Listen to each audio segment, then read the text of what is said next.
Llega a ustedes sin permiso a través de las redes sociales. Norbey Palacio Bolívar y Mario Germán Grajales. Sin permiso. Somos un programa periodístico que te trae las noticias más importantes y análisis en profundidad. Sin permiso. Periodismo de frente, sin insultos, anónimos, ataduras, tapujos ni noticias falsas. Sin permiso, seriedad y credibilidad. Norbey Palacio Bolívar está en Sin Permiso. Amables oyentes, ¿qué tal? Muy buenos días. Hoy ya es jueves 27 de noviembre del año 2025 y aquí estamos, sin permiso, llenos de entusiasmo y con la esperanza siempre de un mejor mañana para esta patria, para compartir con todos ustedes los hechos que han generado noticia en esta Tuluá, corazón del valle, en la región, en Colombia y en el mundo. Nuestro saludo y abrazo cordial a todos los amigos seguidores, cibernautas, amigos que nos dispensan su sintonía a través de las distintas redes sociales, amigos que nos escuchan a través de los diferentes grupos de WhatsApp, amigos que nos reporta su sintonía en las distintas veredas, corregimientos, municipios, capitales de departamento en nuestro país y amigos que nos escuchan en el extranjero, en otros países del mundo. Mucha atención. Sin permiso es un magazine informativo que originamos desde Tuluá, en el corazón del valle, para las distintas regiones de Colombia y del mundo. La Fiscalía de Colombia ha pedido enviar a prisión a los exministros de Gustavo Petro, Ricardo Bonilla y Luis Fernando Velasco por presuntos hechos de corrupción. El ente acusador sostiene que los dos ex jefes de las carteras de Hacienda y del Interior, respectivamente, habrían incurrido en el delito de concierto para delinquir agravado. La Fiscalía General de la Nación acaba de erradicar el escrito de imputación y medida de aseguramiento contra los exministros Ricardo Bonilla y Luis Fernando Velasco, después de considerar como suficientes las pruebas que de su presunta participación en el millonario desfalco a la Unidad Nacional para la Gestión de Riesgo de Desastres, UNGER. De acuerdo con lo informado por el ente acusador, los dos ex jefes de las carteras de Hacienda y del Interior habrían participado en la entrega de contratos y coimas a congresistas a cambio de apoyos para las iniciativas del gobierno Petro. Para los fiscales delegados ante la Corte Suprema de Justicia, Bonilla y Velasco deben enfrentar una audiencia de imputación por los presuntos delitos de concierto para delinquir agravado, interés indebido en la celebración de contratos y cohecho por dar u ofrecer. Asimismo, el ente acusador solicitó que la medida de aseguramiento contra los dos exministros, en caso de darse, sea de privativa de la libertad en centro carcelario. El equipo de fiscales delegados ante la Corte Suprema de Justicia, que dirige la macroinvestigación por los hechos de corrupción en la UNGER, radicó ante el Tribunal Superior de Bogotá la solicitud de audiencias de imputación y de medida de aseguramiento contra los exministros de Hacienda Ricardo Bonilla González y del Interior Luis Fernando Velasco Chávez como presuntos responsables de los delitos de concierto para delinquir agravado, interés indebido en celebración de contratos y cohecho por dar u ofrecer, señaló la Fiscalía en un comunicado oficial. Con la radicación de la solicitud, la batuta queda ahora en manos del Tribunal Superior de Bogotá, que estudiará el pliego y podría llamar a Bonilla y Velasco en las próximas horas. En el caso del ministro del Interior, testigos del mismo por corrupción en la UNGER señalaron como principal articulador en la entrega de cupos indicativos para obtener apoyos legislativos en el Congreso. De acuerdo con la información publicada por la revista Cambio en octubre de 2025, varios testigos identificaron a Velasco como el principal responsable de una estrategia gubernamental que habría buscado asegurar la aprobación de las reformas que tiene o que presentó en su momento el gobierno de Gustavo Petro.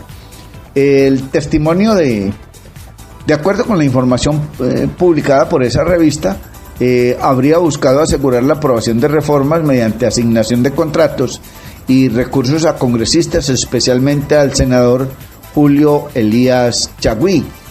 Pero también hay que señalar que El testimonio de María Alejandra Benavides, ex asesora del ministro de Hacienda Ricardo Bonilla, aportó detalles sobre la presunta presión ejercida para cumplir compromisos con Chagüí. Benavides, que colabora con la justicia bajo el principio de oportunidad, relató que en septiembre de 2023 acompañó a Bonilla a una reunión con Velasco donde recibió la instrucción de tramitar los cupos indicativos del senador. En ese encuentro también habría participado los enlaces del Congreso con la presidencia Jaime Ramírez Cobo y Fernando Henao. Benavides explicó que la función era gestionar los cupos tras la autorización del ministro, coordinar con los parlamentarios y registrar los proyectos en una tabla de Excel para su aprobación.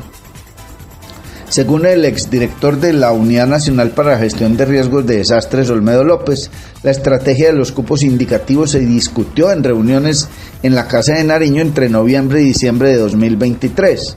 López declaró ante la Corte Suprema, según los testimonios revelados por la revista Cambio, que Velasco admitió negociar con parlamentarios para facilitar la aprobación de la reforma a la salud. Velasco dice abiertamente que para lograr la aprobación de la reforma a la salud, el pedido de los congresistas era de contratos por 80.000 millones de pesos. Él ofreció 35.000 millones en contratos. Dijo que seguirá negociando y esperaba cerrar en 60.000 millones de pesos, señaló el polémico exdirector de la UNGER. Asimismo, la exasesora Benavides reveló ante la Corte Suprema de Justicia un presunto esquema de corrupción en el que se habrían distribuido contratos públicos a cambio de votos en el Congreso con la participación directa del entonces ministro Ricardo Bonilla. El caso involucra contratos por 92.000 millones de pesos destinados a obras en Cotorra, Córdoba, por 50.000 millones, el Salado en Bolívar por 12.300 millones y Saravena en Arauca por 30.000 millones de pesos. Según el testimonio de Benavides, los cupos indicativos se transformaron en una moneda de cambio para la aprobación de empréstitos de la nación fundamentales para la agenda legislativa del gobierno. Los parlamentarios no votaban si no les daban los cupos, explicó la ex asesora ante el magistrado Misael Rodríguez.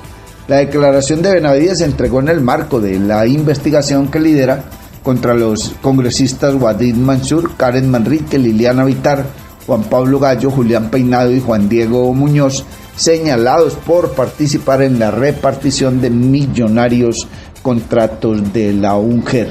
Durante su intervención, la exfuncionaria describió la existencia de una fórmula denominada 20-20-20-10-10-10, utilizada para repartir los cupos indicativos, recursos asignados a proyectos regionales entre congresistas a cambio de respaldo político. La propuesta habría sido presentada el 4 de octubre de 2023 en un desayuno donde varios legisladores plantearon la distribución de los contratos. Ellos me dijeron que le pasara la información de que eran 20 para el representante Wadid Mansur, 20 para la senadora Liliana Vitar, 20 para el representante Julián Peinado, 10 para la representante Karen Manrique, 10 para el representante Juan Diego Muñoz y, si el ministro lo consideraba pertinente, 10 para el representante John Freddy Núñez, declaró Benavides. La ex asesora relató que la comunicación con los congresistas se realizaba por WhatsApp y Signal, enviando información sobre los proyectos y montos asignados. Yo se lo envié al representante Wadid Mansur por WhatsApp, al senador Juan Pablo Gallo por Signal y a la representante Karen Manrique por WhatsApp, detalló. Su testimonio permitió reconstruir el mecanismo de negociación de la llamada gobernabilidad del Ejecutivo en el Congreso. Él me usó por el hecho de ser ministro de Hacienda, no le importaba el costo que tenía que pagar, solo necesitaba sacar esto adelante, afirmó Benavides. Y de otra parte hay que indicar que ha habido un pronunciamiento de el señor ex ministro Luis Fernando Velasco, quien ha dicho que se trata de un montaje que él va a probar, que lo que se ha dicho es falso, que así como en alguna otra oportunidad a través de testigos le han hecho montajes, que él tendrá la oportunidad de defender. Hace 17 años enfrenté a un terrible montaje y la Corte me dio la razón declarándome inocente y la justicia condenó a los falsos testigos que en ese entonces se prestaron para acusarme. Estoy listo de nuevo para dar la batalla, y agregó A los amigos y otros ciudadanos desconocidos que expresan con solidaridad, mil gracias, y a quienes en medio de la polarización se expresan agresivamente en mi contra, no contribuiré a la siembra de odio respondiendo con rencor, sino que con paciencia esperaré el debate judicial en la seguridad de que saldré limpio de esta prueba. Es lo que ha dicho Luis Fernando Velasco, exministro del Interior del gobierno Petro. Esa erradicación del escrito de imputación y solicitud de medida de aseguramiento contra Bonilla y Velasco marca un nuevo capítulo de la investigación por el presunto desfalco millonario a la Unidad Nacional para la Gestión de Riesgo de Desastres. Está usted escuchando Sin Permiso, y a esta hora, con los muy buenos días, le damos la bienvenida a nuestro compañero, colega y amigo Mario Germán Grajales. Mario Germán Grajales está en Sin Permiso. Los muy buenos días para usted también, don Norbey Palacio Bolívar, los buenos días para don John F. García y los buenos días, la gratitud inmensa a nuestros seguidores. Mucha atención, gobernadora del Valle junto al alcalde de Cali tocan puertas para el tren de cercanías. La primera de ellos son Estados Unidos y la Unión Europea. El Valle del Cauca no se detiene ante la negativa del gobierno nacional de cumplir con su compromiso en la financiación del tren de cercanías. La gobernadora del Valle junto al alcalde de Cali están tocando puertas para que el proyecto siga en marcha, una de ellas con la Embajada de Estados Unidos en Colombia y la Unión Europea. Lo que se requiere es cofinanciar el proyecto y en contraprestación se tendrá la operación en los años que podamos nosotros mirar. Es muy importante para nosotros porque ya tenemos la mitad de la plata.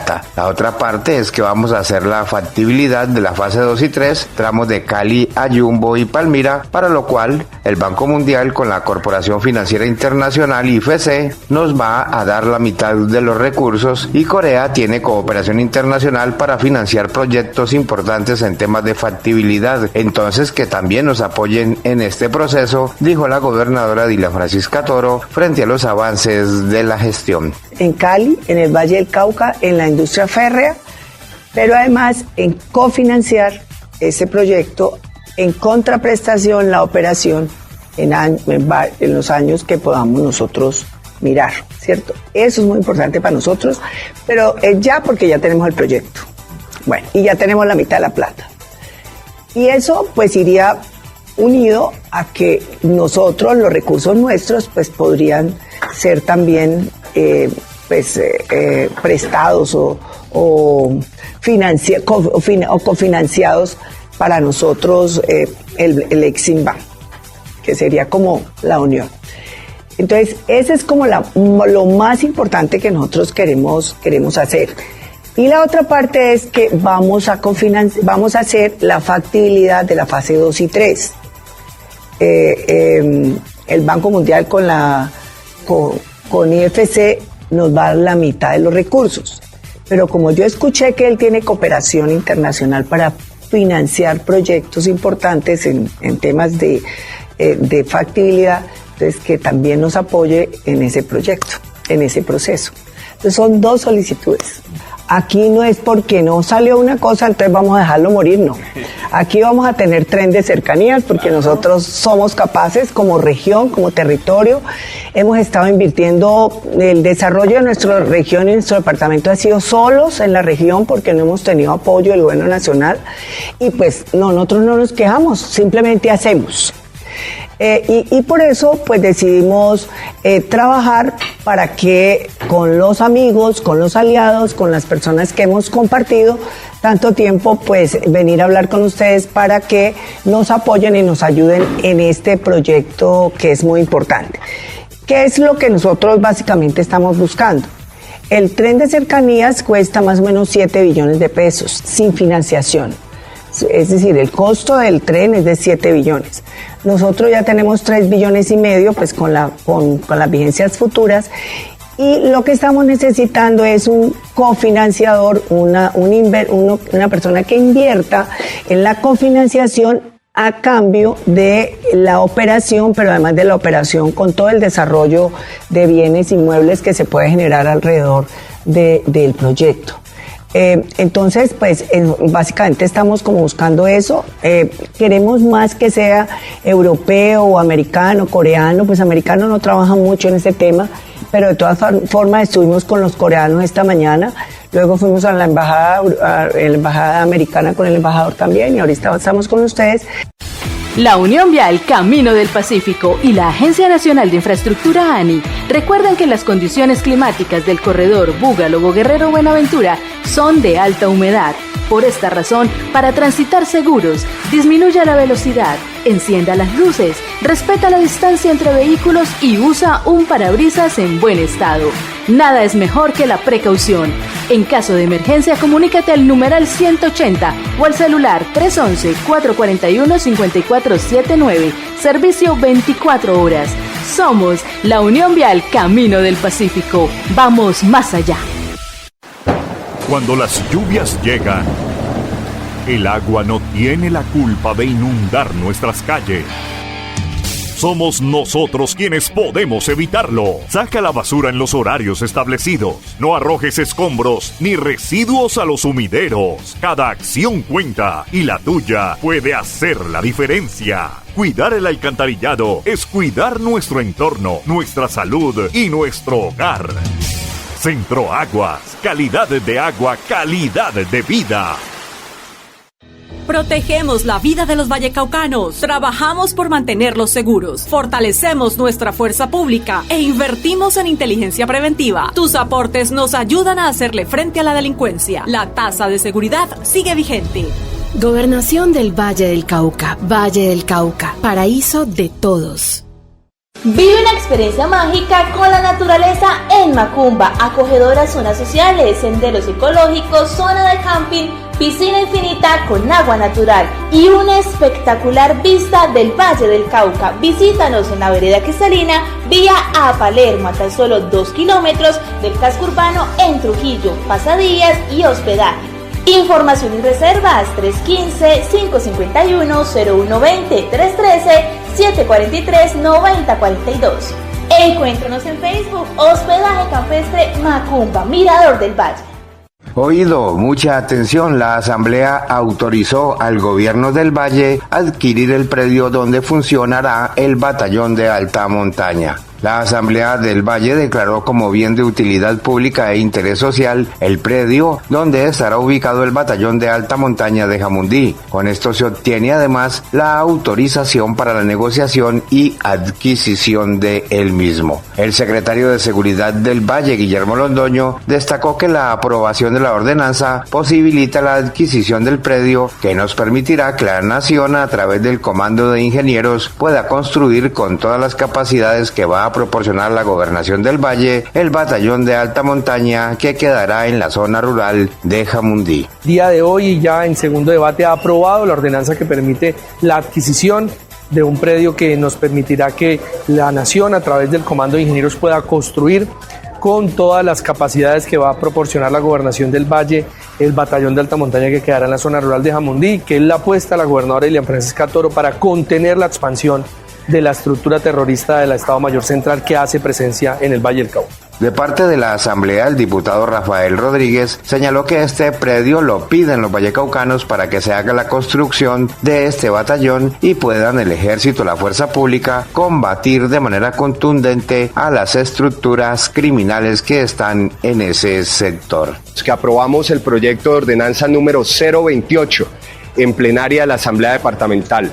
Un proyecto con ponencia nuestra que le da facultades a la gobernación para declarar de utilidad pública un predio donde se va a construir el batallón de alta montaña. Este predio que lo piden los vallecaucanos para que sea la construcción de este batallón y puedan el Ejército, la Fuerza Pública combatir de manera contundente a la Jaime Martínez y a las bandas criminales que están en este sector. Vive una experiencia mágica con la naturaleza en Macumba, acogedoras zonas sociales, senderos ecológicos, zona de camping, piscina infinita con agua natural y una espectacular vista del Valle del Cauca. Visítanos en la vereda Cristalina, vía a Palermo, a tan solo 2 kilómetros del casco urbano en Trujillo, pasadías y hospedaje. Información y reservas 315-551-0120, 313-743-9042. Encuéntranos en Facebook, Hospedaje Campestre Macumba, Mirador del Valle. Cuando las lluvias llegan, el agua no tiene la culpa de inundar nuestras calles. Somos nosotros quienes podemos evitarlo. Saca la basura en los horarios establecidos. No arrojes escombros ni residuos a los sumideros. Cada acción cuenta y la tuya puede hacer la diferencia. Cuidar el alcantarillado es cuidar nuestro entorno, nuestra salud y nuestro hogar. Centro Aguas, calidad de agua, calidad de vida. El corredor vial Buga-Lobo Guerrero-Buenaventura tendrá 35 kilómetros nuevos de doble calzada que brindará seguridad, agilidad y tranquilidad a los usuarios. Cambiaremos la cara al suroccidente del país con una vía más eficiente y confortable. Conoce más del proyecto en nuestra página web www.caminodelpacifico.com y en nuestras redes sociales. Somos la concesionaria Unión Vial Camino del Pacífico. Vamos más allá. Proyecto de la Agencia Nacional de Infraestructura, ANI. Protegemos la vida de los vallecaucanos. Trabajamos por mantenerlos seguros. Tus aportes nos ayudan a hacerle frente a la delincuencia, a fortalecer nuestra fuerza pública, a dotarlos con equipos y tecnología. La tasa de seguridad sigue vigente y es una de nuestras principales herramientas para defenderlos. Invertimos en inteligencia preventiva y creamos programas de convivencia y prevención. En la Gobernación del Valle trabajamos y cumplimos para transformar la vida de los vallecaucanos. Gobernación del Valle del Cauca. Valle del Cauca. Paraíso de todos. Sin permiso. Gracias, John Fernández y Mario, compañeros de Sin Permiso. Muchísimas gracias, amigos seguidores, cibernautas, oyentes, amigos todos. Continuamos con esta emisión del magazine informativo Sin Permiso de hoy jueves 27 de noviembre de 2025. Un magazine que originamos desde Tuluá, en el corazón del Valle del Cauca, para el resto de Colombia y del mundo. Mucha atención, que una publicación denominada Revista Pacto ha publicado la polémica investigación contra el general Edgar Alexander Huertas ha sufrido un vuelco inesperado. Según nuevas revelaciones, los audios y chats presentados por Caracol Noticias como supuestas pruebas no corresponderían al oficial Wilmar ni serían conversaciones reales tomadas de WhatsApp. El presidente Gustavo Petro alertó sobre la gravedad del caso y señaló que la información difundida parece estar basada en material manipulado. Ahora que veo las voces que presentaron como voces de Wilmar, no son la voz de él, y varios chats publicados pertenecen a imitadores de chat y no a WhatsApp. Las inconsistencias detectadas derrumban la narrativa que se venía manejando en medios y sectores políticos que mostraban al general Huertas como involucrado en supuestas operaciones ilegales. De acuerdo con el presidente Petro, las voces imitadas y los chats falsos sugieren la existencia de un montaje elaborado para desprestigiar al oficial y alimentar una investigación sin fundamento real. El mandatario pidió prudencia mientras se aclara el origen de la manipulación. Es mejor que tengas paciencia, veremos hacia dónde iba la fuente del periodista de Caracol. Estas declaraciones ponen en entredicho la credibilidad de la información difundida por el medio y abren la puerta a una investigación más profunda sobre quién fabricó el material adulterado, quién lo entregó a Caracol y con qué propósito político. Está usted escuchando Sin Permiso, y mucha atención: si necesitan violencia contra la mujer para ganar, ya perdieron, y si nos atacan es porque estamos liderando, afirmó la senadora del partido de la U, Norma Hurtado. La senadora Norma Hurtado Sánchez denuncia la creciente violencia política en Colombia, especialmente la que golpea a las mujeres que hoy lideran desde todos los territorios del país. Es un tipo de violencia basada en la intimidación, y quienes recurren a ella demuestran que ya no tienen argumentos, afirmó la senadora, alertando sobre el aumento de amenazas, ataques digitales y difamaciones, agresiones simbólicas que buscan frenar liderazgos políticos. La denuncia de la congresista se dio en el marco de su participación como moderadora del Encuentro Nacional de Lideresas, organizado por la Comisión Legal para la Equidad de la Mujer de la Cámara de Representantes y la Universidad Sergio Arboleda, Durante el evento, la senadora hizo énfasis en uno de los tipos más graves de violencia política, la violencia política contra la mujer. Las mujeres que hoy gobiernan, gestionan y deciden están siendo atacadas porque transforman realidades, porque incomodan, porque su liderazgo rompe inercias. No las atacan porque fallen, las atacan porque lideran. Y explicó que este fenómeno no es exclusivo de Colombia, también está ocurriendo en las democracias más desarrolladas del mundo. En Europa también han intentado callar a mujeres que lideran. 2 ejemplos puntuales. A Sanna Marin, ex primera ministra de Finlandia, la sometieron a campañas digitales de difamación y ataques misóginos por ser una mujer joven en el poder. A Giorgia Meloni, actual primera ministra de Italia, la han atacado con insultos misóginos y campañas de desinformación que buscan debilitar su autoridad. Es la misma lógica: cuanto mayor es el liderazgo femenino, mayor es la violencia política que intenta frenarlo, explicó la senadora. El caso del Valle, el ejemplo en Colombia. La senadora denunció que en Colombia este problema se multiplica en gobernaciones, alcaldías, consejos y demás espacios. Lo vemos en todo el país y también en el Valle del Cauca, donde una mujer líder como la gobernadora Dilian Francisca Toro ha sido blanco de violencia simbólica y violencia política institucional, donde disfrazan mecanismos de control político para hacer campañas de desprestigio. Ese hostigamiento sistemático es violencia política pura y dura. Y enfatizó que no se trata de defender a una persona, sino a una líder política que ha servido durante décadas, y de reconocer un patrón nacional preocupante de hacer política electoral. Los ataques contra las mujeres son una señal de su liderazgo, no de su debilidad, agregó. Finalmente, Hurtado Sánchez señaló que cuando tratan de silenciar a una líder, como la tratan de hacer con Dilian, pierde la democracia y pierde el país. En ese sentido, la senadora convocó a instituciones, partidos, organizaciones sociales y ciudadanía a rechazar el uso de la intimidación como arma electoral. Escuchemos las declaraciones entregadas por la senadora del partido de la U, Norma Hurtado Sánchez. Quienes necesitan de la violencia contra la mujer para ganar, quiero decirles desde este espacio que ya perdieron. Si nos atacan, no es porque estemos fallando, por el contrario, es porque estamos trabajando, porque estamos liderando y porque estamos abriendo nuevos espacios. La violencia política contra la mujer busca intimidar, busca callar y busca frenar a las mujeres que lideramos. Amenazas, pues permanentes. Ataques digitales, pues tenemos todos. Las agresiones simbólicas se han vuelto pan de cada día. Hoy hay una gobernadora a la que atacan permanentemente, a la que la violencia simbólica y a la violencia política la han disfrazado de mecanismos de control político para hacer campañas de desprestigio.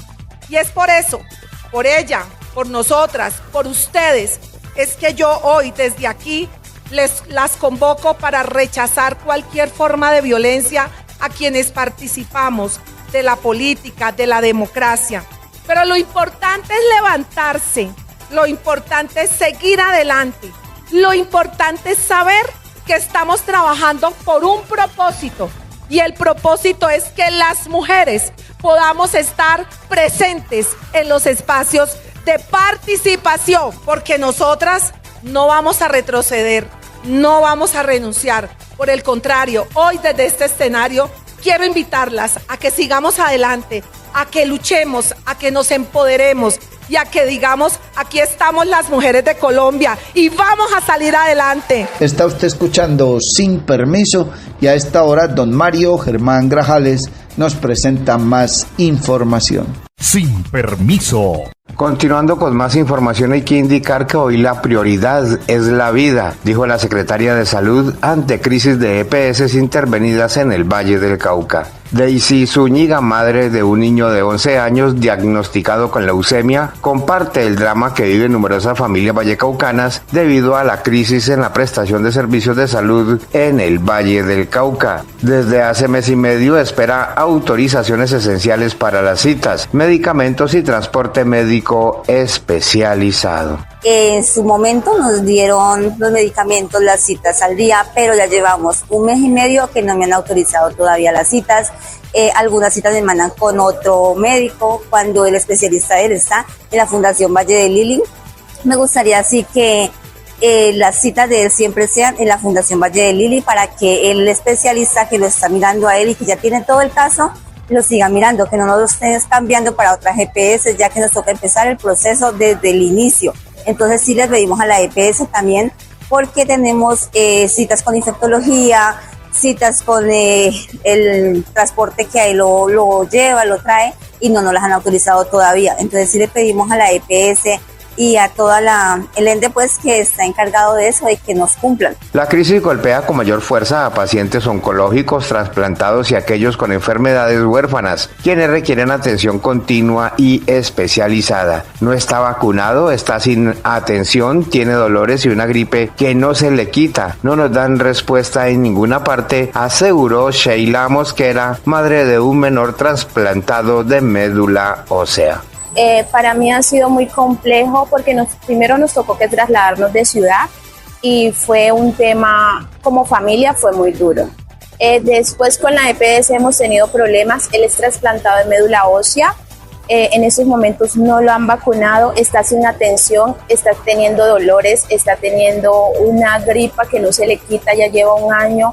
Estamos esperando que la EPS nos dé respuesta y nada que nos da respuesta, solamente nos dice espere, espere, espere. Para él es muy importante sus vacunas para poder tener una mejor calidad de vida, ya que desde los 9 años se podía decir que no ha tenido una vida de un niño. Él quisiera salir, correr, jugar con sus amiguitos y todo esto ha hecho que él no pueda hacerlo.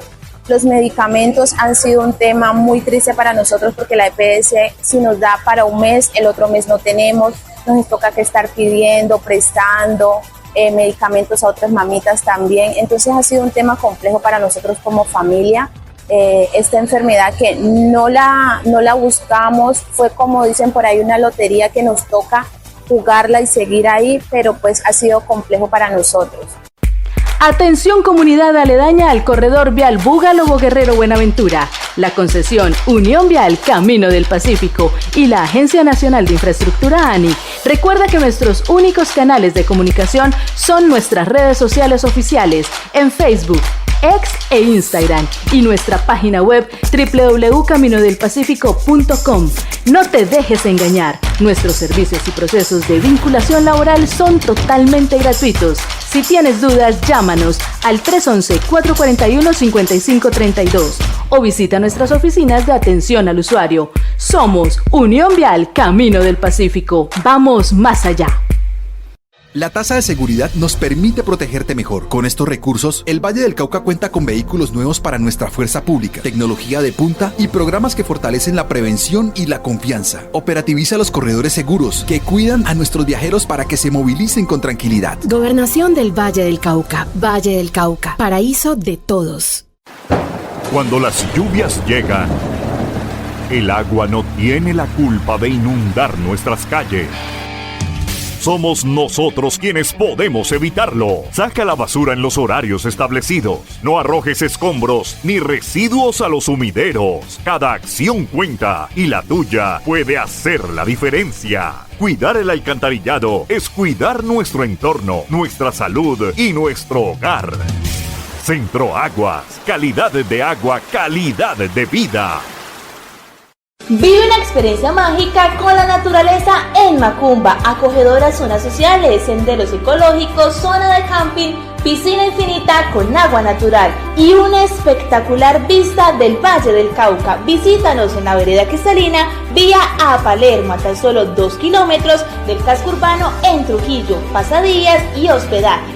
Información y reservas 315-551-0120, 313-743-9042. Encuéntranos en Facebook, Hospedaje Campestre Macumba, Mirador del Valle. Sin permiso. Y mucha atención, la Secretaría de Educación de Guadalajara de Buga llevó a cabo con éxito el Foro Municipal de Educación Pensar la Escuela, Transformar el Territorio Buga 2025, un espacio desarrollado en el Hotel Guadalajara en 2 jornadas que reunió a docentes, estudiantes, directivos y actores claves del sector educativo para analizar los avances, desafíos y oportunidades que tiene el municipio en materia de calidad educativa. El secretario de Educación Municipal, Raúl Salcedo Cardona, resaltó la importancia del foro como un espacio de reflexión colectiva y construcción conjunta para seguir fortaleciendo la educación en Guadalajara de Buga. Creo que ha sido un éxito este foro educativo municipal, el cual pues enlaza, se articula con el foro educativo nacional que estaremos en Bogotá la próxima semana.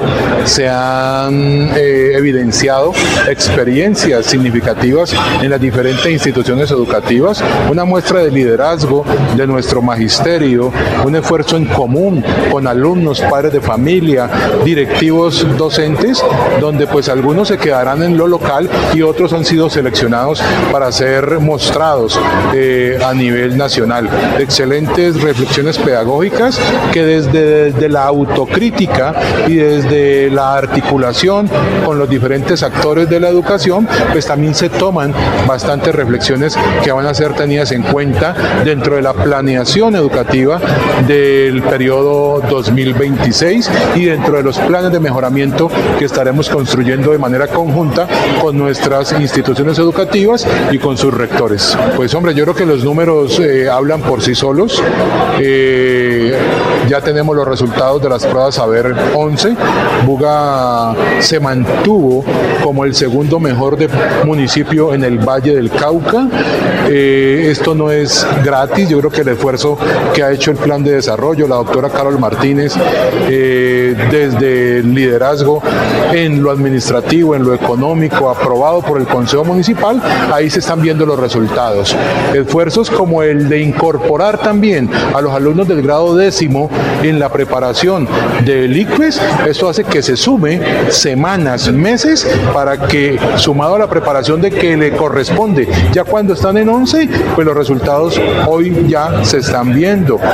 El esfuerzo económico que hace la administración de pagar al 100% de los muchachos la inscripción ante el ICFES, estamos hablando de promedio 65, casi 70,000 pesos por joven inscrito, o sea, multiplicado por 700, 800 alumnos, pues la administración, y esa ha sido pues la directriz de la doctora Carol Martínez, es que se pague el 100% a los estudiantes. Así lo hemos hecho 2024, así se hizo 2025, y reitero, pues los resultados están hablando por sí solos, donde el 100% de las instituciones mejoraron en todos los porcentajes de estos resultados en las pruebas Saber 11. Cuando las lluvias llegan, el agua no tiene la culpa de inundar nuestras calles. Somos nosotros quienes podemos evitarlo. Saca la basura en los horarios establecidos. No arrojes escombros ni residuos a los sumideros. Cada acción cuenta y la tuya puede hacer la diferencia. Cuidar el alcantarillado es cuidar nuestro entorno, nuestra salud y nuestro hogar. Centro Aguas, calidad de agua, calidad de vida. Vive una experiencia mágica con la naturaleza en Macumba, acogedoras zonas sociales, senderos ecológicos, zona de camping, piscina infinita con agua natural y una espectacular vista del Valle del Cauca. Visítanos en la vereda cristalina vía a Palermo, a tan solo 2 kilómetros del casco urbano en Trujillo, pasadías y hospedaje. Información y reservas 315-551-0120, 313-743-9042. Encuéntranos en Facebook, Hospedaje Campestre Macumba, Mirador del Valle. La entrevista sin permiso. Nuestro invitado a la entrevista sin permiso es el PhD Juan Carlos Urriago Fontal, rector de la Unidad Central del Valle del Cauca, de la Institución Universitaria Central del Valle del Cauca. Él es administrador de empresas, egresado de la UCEBA, especialista en gestión pública de la Escuela Superior de Administración Pública, magíster en ciencias de la organización de la Universidad del Valle, magíster en finanzas de la Universidad ICESI, doctor en Administración Gerencial de la Universidad Benito Juárez en Puebla, México, estudios en Estrategia Financiera y Finanzas Corporativas Globales en Illinois Institute of Chicago, USA, y visitante en la filial de investigación Capacites de la Universidad de Nantes en Francia. Urriago Fontal es rector por segundo periodo y fue además funcionario de la UCEBA, está completando casi que 25 años. Bienvenido, señor rector, a la entrevista Sin Permiso. ¿Cómo le va? Buen día, Norbey. No, muy bien. Aquí comprometidos con todo este tema que hemos venido avanzando en la UCEBA, que tiene que ver con el proceso de reconocimiento como universidad, trabajando muy fuerte en ese tema en estos días. Acaban de aprobarle presupuesto. ¿Cómo estamos en materia financiera, que es un tema tan complejo y tan delicado siempre?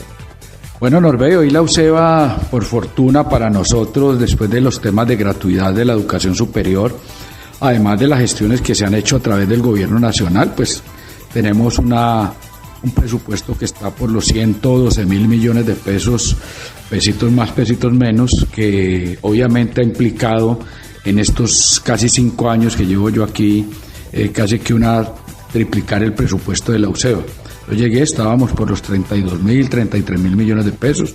Obviamente era un momento de 3.800 estudiantes, hoy son cerca de 9.000 estudiantes. Tenemos además estudiantes en Roldanillo, grupos en la parte de idiomas, en Derecho. Acabamos de ingresar al proyecto de heladera del Gobierno Nacional en Cali, que nos va a representar adicionalmente inicialmente unos cerca de 1.000 estudiantes, pero que tal vez en un futuro, tal vez 2 años larguitos, podemos estar hablando de 3.000 estudiantes en Cali.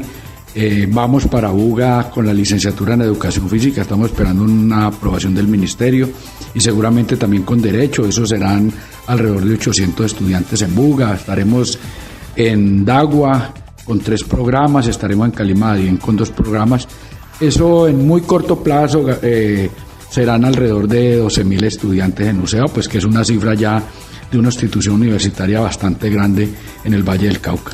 Mayor oferta, pero también mayor presupuesto, pero también mayor oferta institucional, y eso requiere de contratación de docentes hora cátedra y de tiempo completo. Efectivamente, cada programa nuevo tiene un estándar de crecimiento más o menos de 1.35.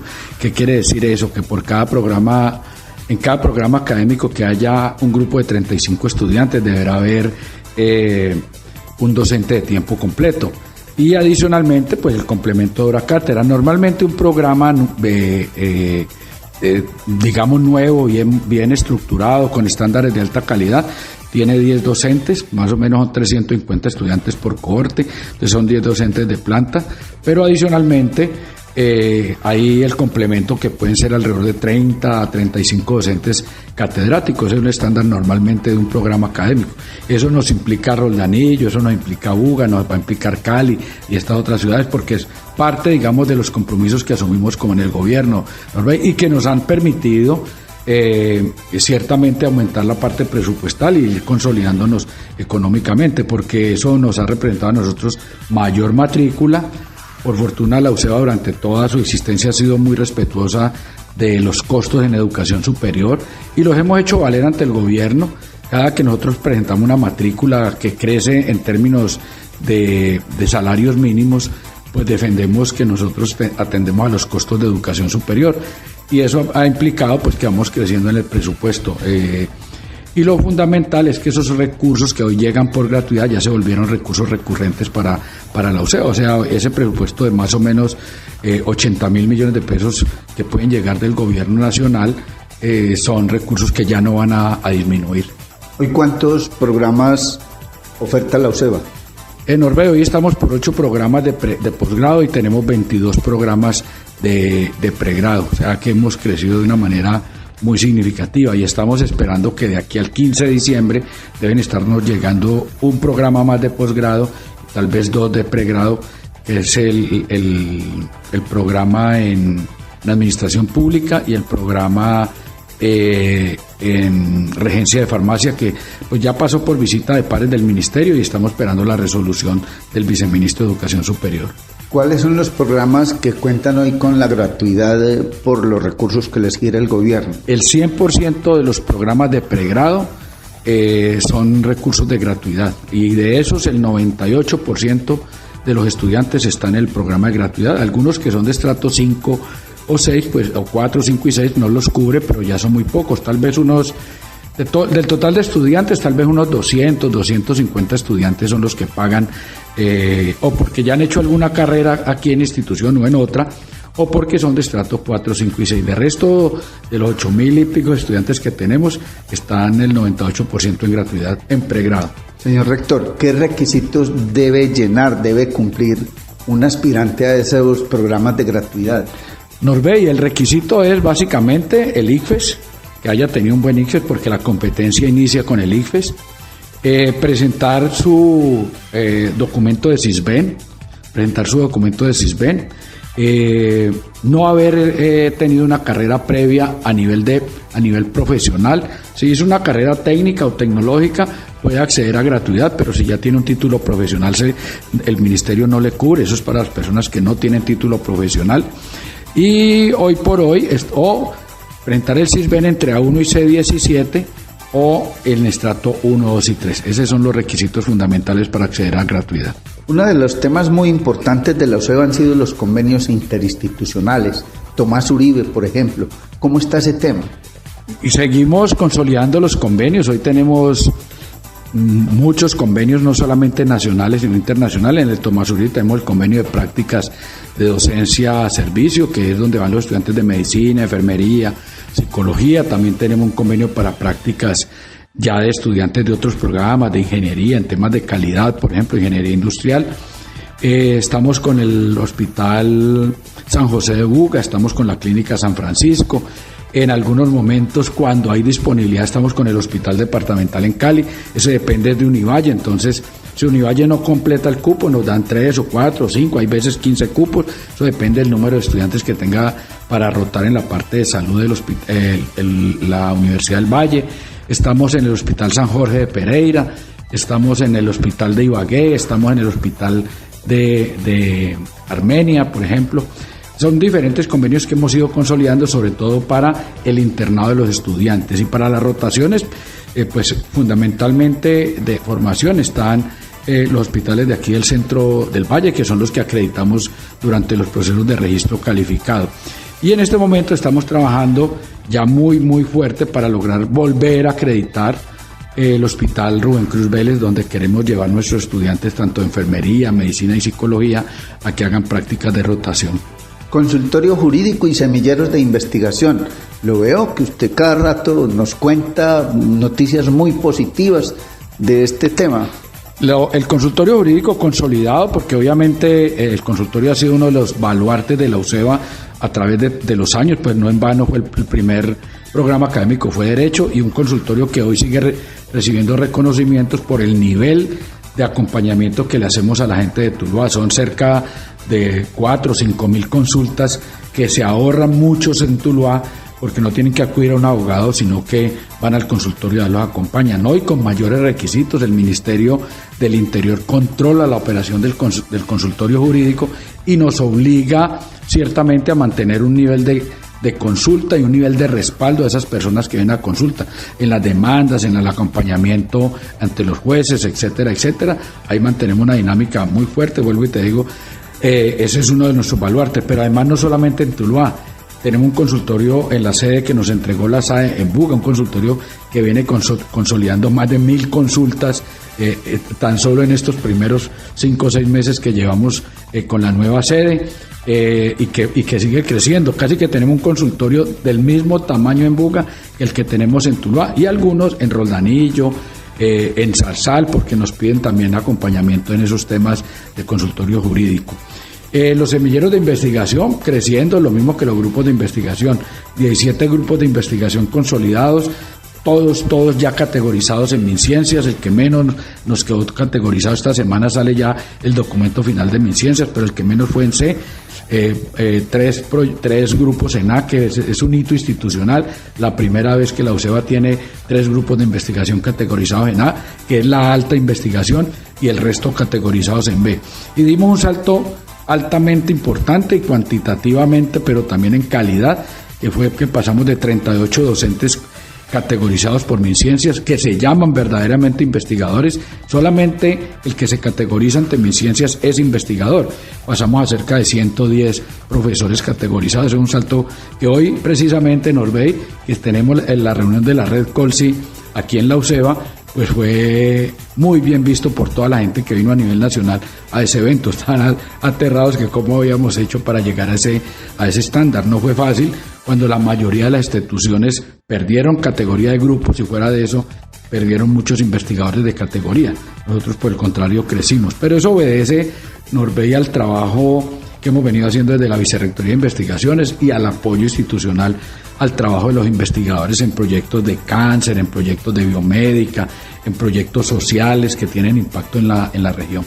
¿Cómo es, señor rector, esto del primer programa virtual en tecnología en abastecimiento y logística? Bueno, es nuestro primer pregrado. La UCEBA nunca ha tenido programas de educación virtual. El ministerio nos dio aval hace cerca de 20 días del primer programa virtual, que va a ser a través de medios tecnológicos. Todo el tiempo la gente no va a necesitar venir.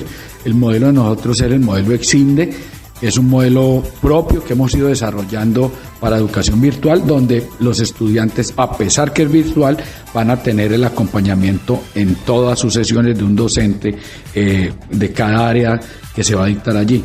Ese es el primer programa virtual. Creemos que después de ese van a venir más, porque la educación en el mundo y en Colombia se está transformando y no podemos dejar atrás esa realidad que la virtualidad le facilita a las comunidades, a la gente, a los campesinos, Norbey, la posibilidad de estudiar sin tener que venirse de sus zonas rurales y poder conectarse. Pero además tiene un impacto de orden regional y nacional. Podrán haber estudiantes de cualquier parte del país recibiendo la cátedra y casi que venir el día del grado. Esa es la realidad. ¿Ese también aplica para la gratuidad? También aplica para la gratuidad. Todos los programas de pregrado aplican para gratuidad, Norbey. Señor rector, en materia de planta física, ¿qué ha avanzado en esta ya segunda rectoría? Bueno, en planta física lo que hemos venido es consolidando, Norbey, algunas de los desarrollos en la parte tecnológica. Hemos mejorado significativamente toda la parte informática de la institución. Somos la primera institución del país, inclusive entre las públicas, además de instituciones universitarias de todo el sector público, que ha logrado trasegar hacia la tecnología GPON, que es la tecnología de última generación que nos va a poner en tecnología 6G, y adicionalmente en tecnología IP versión 7, que eso es el máximo hoy de trabajo en el mundo de la computación. Pero además, pues acabamos de involucrarnos en el mundo de la computación cuántica. Tenemos el primer computador cuántico en una universidad pública colombiana, el segundo en Colombia. Primero lo tiene la Universidad de los Andes, pero por ahora el primero más grande, porque tenemos 3 qubits para trabajar ahí. Tal vez ahora me escuchabas hablar con algún profesor que me llamaba. Ya estamos haciendo la formación. El computador viene de China, acompañados por la empresa. Ya estamos capacitando cerca de 70 personas, entre estudiantes, docentes, que van a comenzar a trabajar modelos cuánticos, desarrollos de última generación, para que seguramente en un año y medio vamos a estar diciéndole a Colombia y al mundo, desde Tuluá estamos haciendo transformaciones estratégicas para el mundo, porque el mundo cuántico es el que seguramente va a transformar todo este tema de la inteligencia artificial, que de hecho ya hay muchos avances, pero ahora que estuve en Noruega y que tuve la oportunidad de sentirlo, verlo, olerlo, estar presente, pues nos dimos cuenta claramente que la inteligencia artificial con computación cuántica va a dar muchísimos más avances. En ciencia médica lo pude verificar allá, en biomédica, en sistemas de información, en análisis de datos, en finanzas. Es una cosa maravillosa lo que se puede hacer con la computación cuántica. Por mencionar algunos temas, seguimos mejorando la infraestructura. Por ejemplo, estamos organizando parqueaderos, que además de ser parqueaderos, hoy ya en concreto se convierten en espacios también para trabajo, para hacer ahí carpas movibles, para hacer eventos de estudiantes, porque lo hacemos pensando no solamente que haya un parqueadero, sino que también hayan otro tipo de escenarios para nosotros poder hacer actividades con estudiantes. venimos mejorando la infraestructura física de cubiertas, estábamos comprometidos con acabar con el asbesto en la UCEBA, ya estamos llegando al 100% de levantar todo el asbesto que había.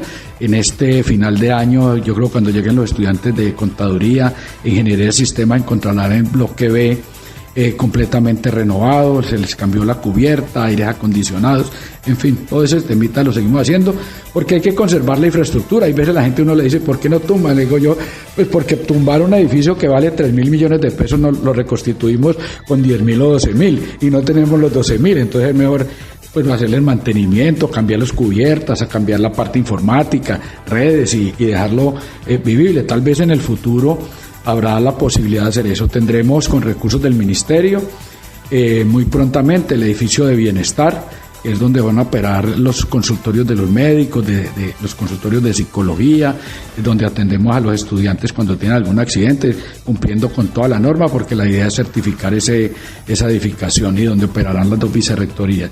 Y por lo pronto estamos presentando para recursos de fomento un edificio de 30 aulas en 4 pisos al Ministerio de Educación, a ver si somos capaces de que el Ministerio, antes de que termine el gobierno, nos pueda apoyar por lo menos con una parte.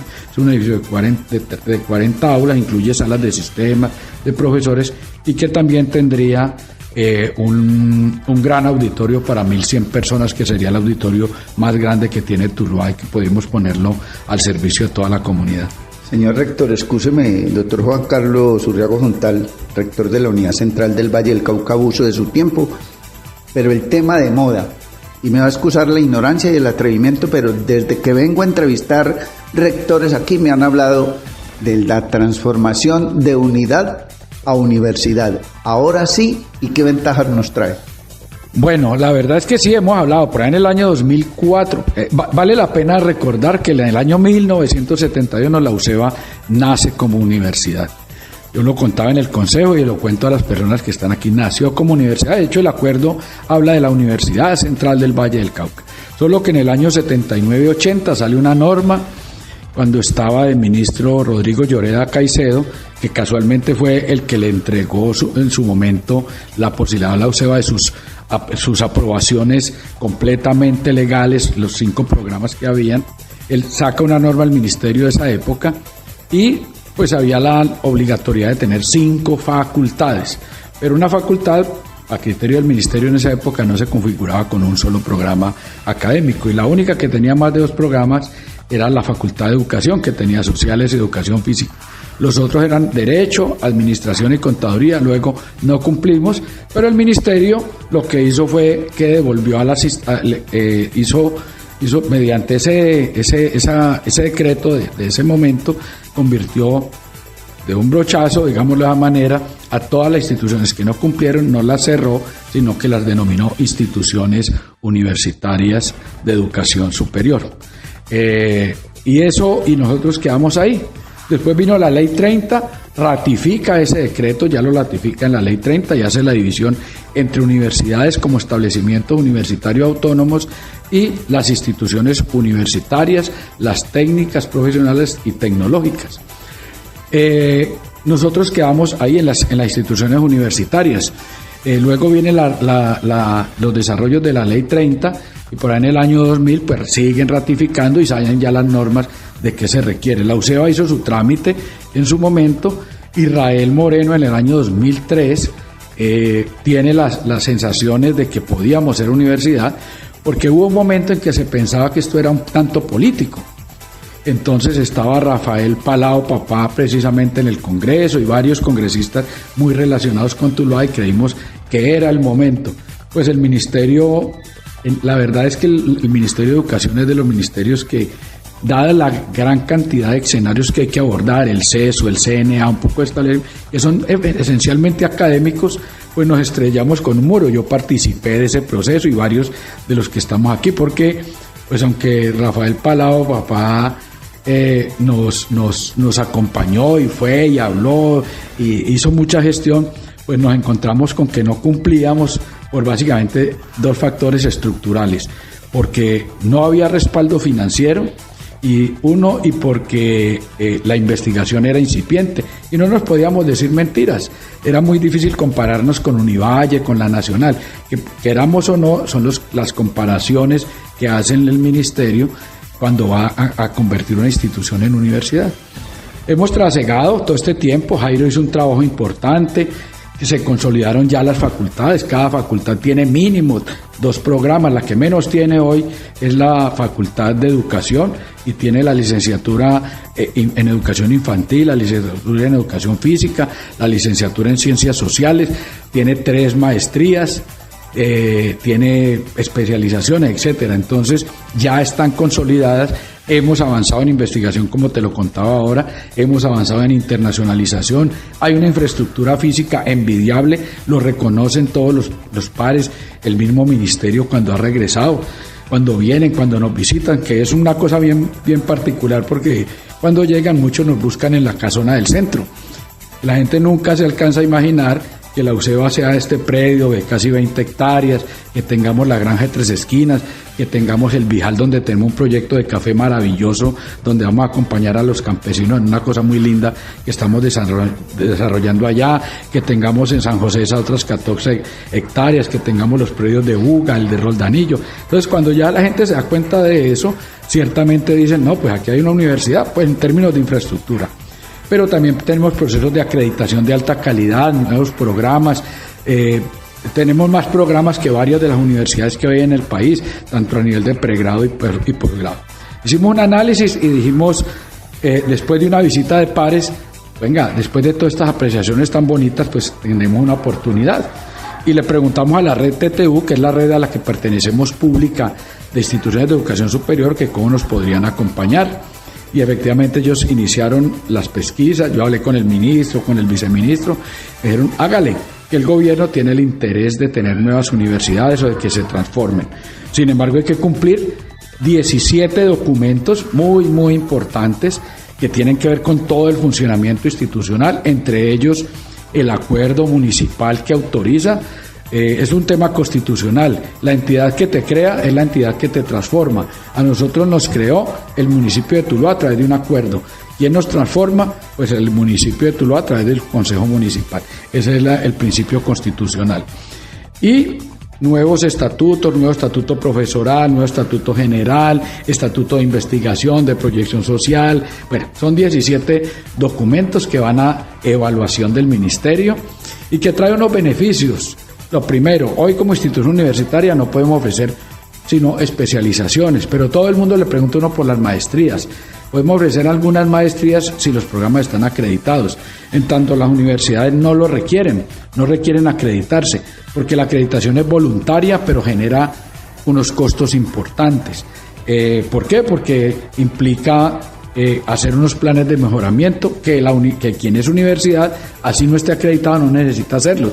Pues obviamente uno trabaja con calidad, pero no necesita buscar la acreditación. Pero las universidades sí pueden crecer, por ejemplo, a nivel de posgrados, maestrías y doctorados, sin estar acreditados. Nosotros no lo podemos hacer. Entonces a mí me preguntan, ¿cuándo van a crecer? Le dije, pues lo primero que me toca es acreditar. Por eso estamos tratando de acreditar 5, 6, 7 programas.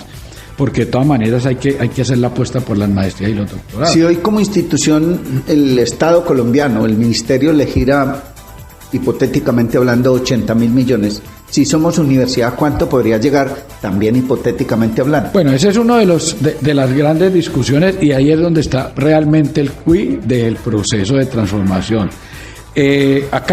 Nosotros estamos hoy inmersos en la reforma del artículo 86-87 que pasó precisamente ayer en la Cámara, ya pasó por el Senado, pasó el primer debate, que está a un debate de ser ley la transformación. Si eso ocurre, pues a nosotros seguramente va a haber un aumento de cerca de 35 mil millones, pueden ser 40 mil millones de pesos que pueden llegarnos adicionales, Norbey. Pero ¿dónde está el tema? El tema no es más recursos, porque pueden llegar, ¿cierto? Porque comenzamos a ser parte del sistema universitario estatal. Es cómo con lo que tenemos hoy, porque él apuesta aquí, cómo con lo que tenemos hoy somos capaces de ser universidad. porque el ministerio, si usted le habla al ministerio de que nos van a tener que girar, pues hoy hay un déficit de recursos para la educación superior. Nuestro trabajo es mostrar un modelo financiero con unas proyecciones de crecimiento, de búsqueda de recursos para investigación, de cooperación nacional e internacional, de MinCiencias, todo eso, armar un modelo financiero con que le digamos al ministerio, mire, con esto que tenemos, nosotros somos capaces de ser universidad. Le estamos diciendo al ministerio, mire, el patrimonio de nosotros es de cerca de 150, 160 mil millones de pesos. Si ustedes fueran a crear una universidad nueva, pues no tendrían que inyectarle ya de entrada 160, 200 mil millones. Ya nosotros somos una institución muy fortalecida. Entonces, ya hemos caminado 54 años y tal vez nuestro ajuste fundamental está en planta docente y un poco en la planta administrativa. En el modelo financiero estamos tratando de no crecer en la planta administrativa. Y en el esquema docente pasamos al decreto 1279. ¿Qué estamos tratando y en qué está la simulación? En hacer un modelo que no nos lleve más allá de lo que tenemos hoy. Un docente nuestro hoy se gana en la categoría de titular cerca de 11 millones y medio de pesos, que es la máxima categoría. Bueno, puede que aumente uno a millón, 1,5 millones, pero que sea manejable con los recursos que tiene la institución. Porque algunos, pues obviamente todos somos docentes y quisiéramos ganar más. Pero yo lo que yo les he manifestado en las reuniones que he tenido precisamente con las organizaciones sindicales es hay que tener un modelo financiero responsable que después no nos vaya a llevar a lo que le está ocurriendo hoy, por ejemplo, a la Universidad de Antioquia, que es un modelo muy amplio, muy generoso en términos de incentivos, pero que hoy se comió a la Universidad de Antioquia y la tiene con un déficit cercano a los 300 mil millones de pesos. Eso no lo podemos hacer. Y ahí es donde está el cuidado del asunto de esto, porque podemos cumplir con todo, pero si el ministerio no ve la solvencia con lo que tenemos desde el punto de vista financiero, el ministerio nos va a decir no. Si nos va bien, con optimismo, ¿en cuánto tiempo podemos estar hablando de este gran logro? Bueno, Norbey, nosotros estamos aspirando que la tercera semana de diciembre, hoy pasó en primer debate en la comisión del plan del Consejo Municipal precisamente el acuerdo, debe estar máximo el 30, que es la última sesión ordinaria del Consejo aprobado, pero nosotros tenemos que en la tercera semana, tal vez el último jueves de la tercera semana de diciembre, subir la documentación al SACES, que es la plataforma del Ministerio de Educación, porque algunos piensan que es el Ministerio de Educación el que nos asesora. No es el ministerio. Ellos hacen unas mesas técnicas y nos dan unas guías general, porque el ministerio no puede ser juez y parte. Ellos nos orientan, le dicen a uno todo eso, pero esto va a la Comisión Intersectorial de Aseguramiento de la Educación Superior. Allá le decretan un número de pares. Eso podría ocurrir en los primeros 3 o 4 meses del próximo año. ¿Y cuánto nos demoramos después? Asumamos que antes de mayo pueda llegar una respuesta del ministerio después de que hayan decretado la visita de pares.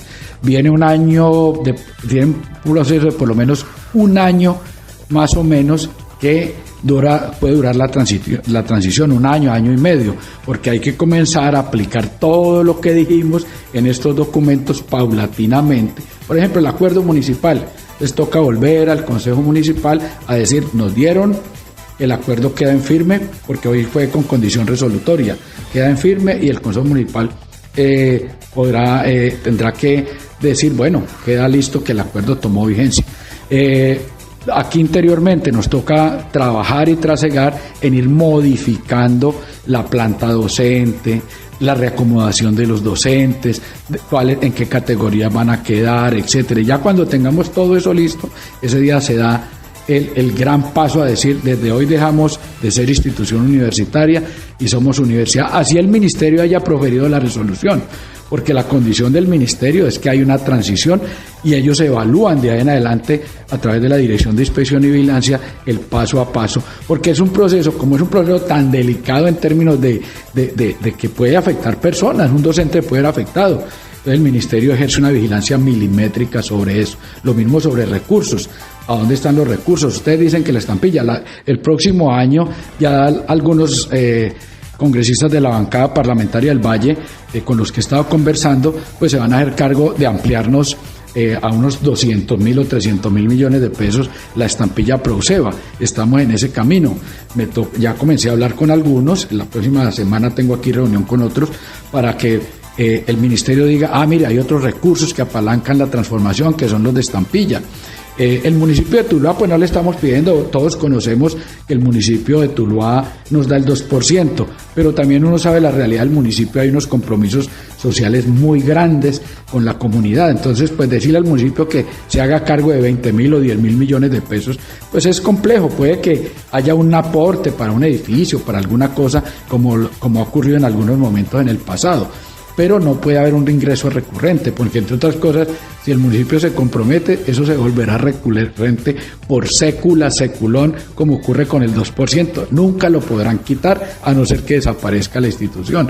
Entonces, en ese caso, pues el municipio ya tiene su aporte, el 2%. Nos toca firmar un convenio con ese 2% con el Ministerio de Educación y tendrá que sentarse el alcalde con el ministro y firmar ese convenio donde dice, sí, yo sigo comprometido con el 2%.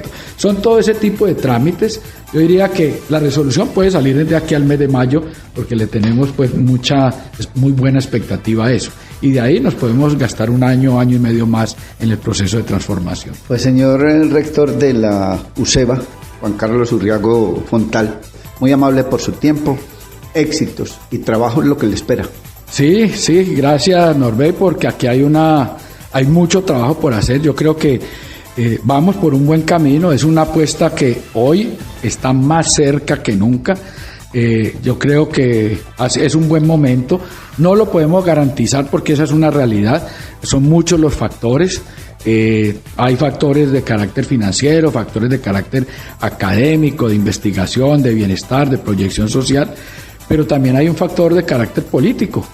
Y esto es de momentos, y hoy hay un gran apoyo para la educación superior en el país. Uno tendrá, más allá de las apreciaciones de muchos, la educación superior en Colombia tiene que estar agradecida con el gobierno, porque nunca antes había tenido tanto apoyo la educación superior en el país. No lo digo yo, lo dicen todos los rectores del país, porque hemos estado beneficiados. El solo hecho de que pase la reforma del artículo 86-87, que ya esté en su tercer debate, que esté a 15-20 días de que pase, es un esfuerzo que yo ya llevo 25 años tal vez aquí en educación superior.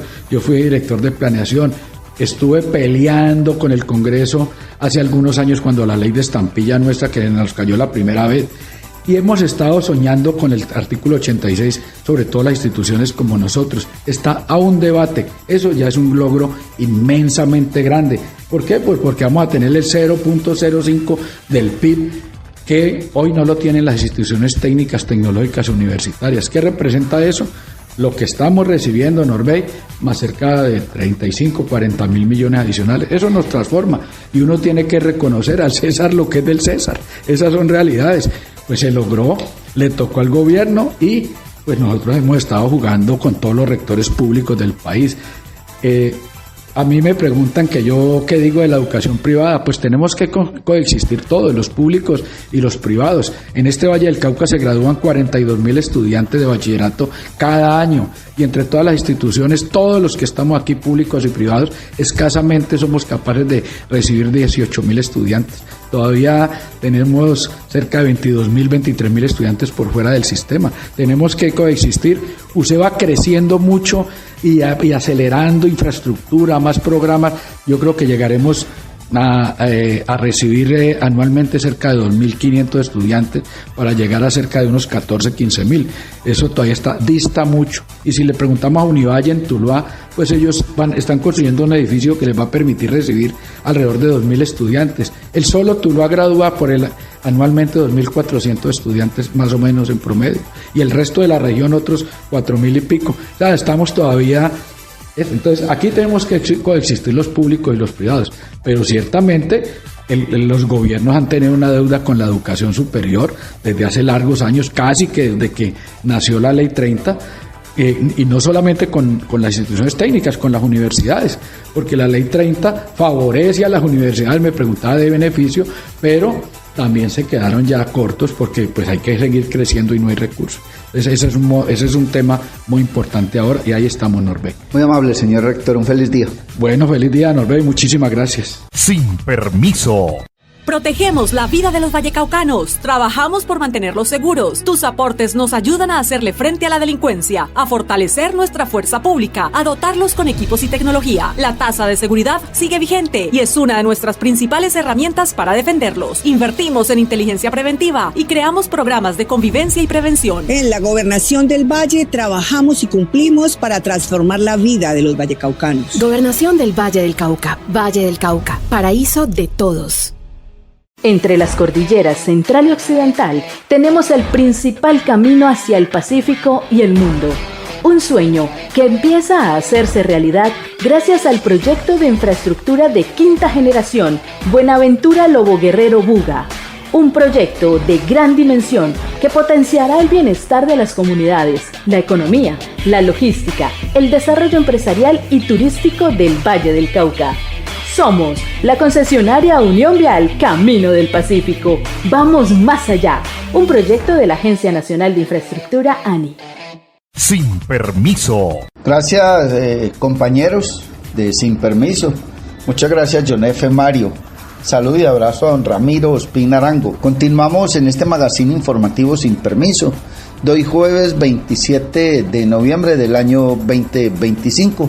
Un magazine informativo que originamos desde este Tuluá, corazón del Valle, para las distintas regiones de la patria y del mundo. Saludo y abrazo a todos los amigos que nos hacen saber que nos están escuchando en distintos países en el exterior, amigos de Canadá, de Suiza, de Estados Unidos, de España, amigos que nos escuchan en Brasil, en México, en Argentina, en Chile, en Panamá. Mil gracias por hacernos saber que están ahí. Me excusan aquellos que de pronto omita al nombrar, son varios los que nos escriben, ahí lo estaremos haciendo, reseñando y agradeciendo siempre esa sintonía que nos dispensan. Mucha atención, que reclamantes de tierras bloquearon la gobernación del Valle para exigir compromiso de la nación. Se instaló un puesto de mando unificado.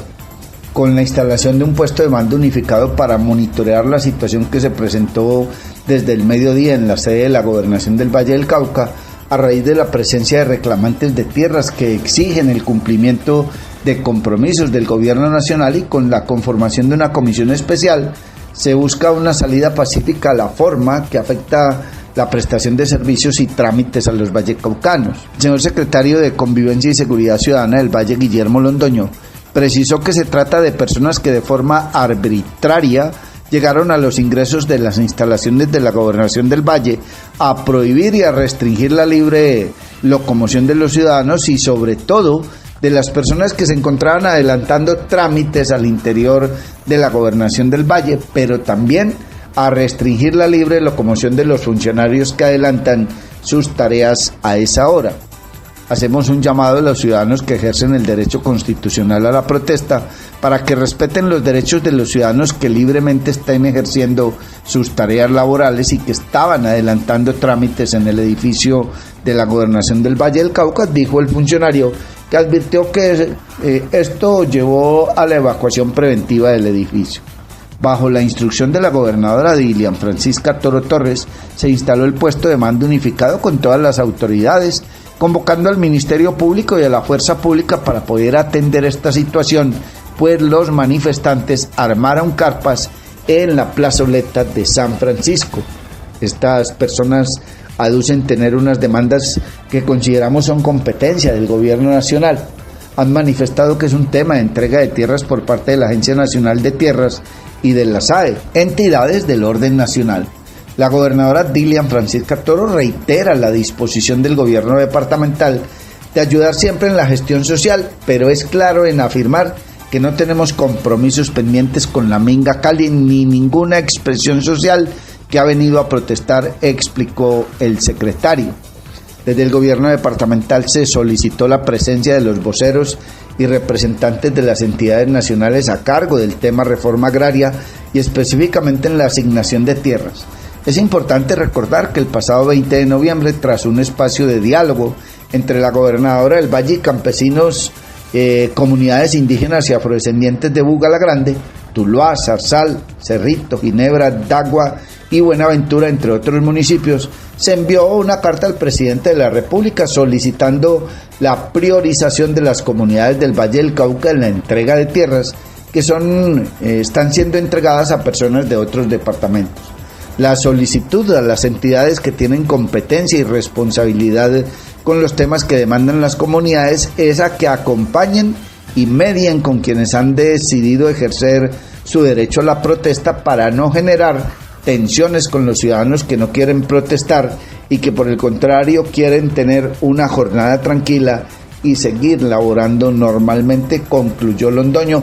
Aquí están las declaraciones del señor secretario de Convivencia y Seguridad Ciudadana del Valle del Cauca, Guillermo Londoño. Pasado el mediodía de hoy, miércoles 26 de noviembre, personas de forma arbitraria llegaron a los ingresos de las instalaciones de la Gobernación del Valle a prohibir y a restringir la libre locomoción de los ciudadanos y sobre todo de las personas que se encontraban adelantando trámites al interior de la Gobernación del Valle, pero también a restringir la libre locomoción de los funcionarios que adelantaban sus tareas a esa hora. Hacemos un llamado a los ciudadanos que ejercen el derecho constitucional a la protesta, que respeten el resto de derechos de los ciudadanos que libremente están ejerciendo sus tareas laborales y que estaban adelantando trámites aquí en el edificio de la Gobernación del Valle.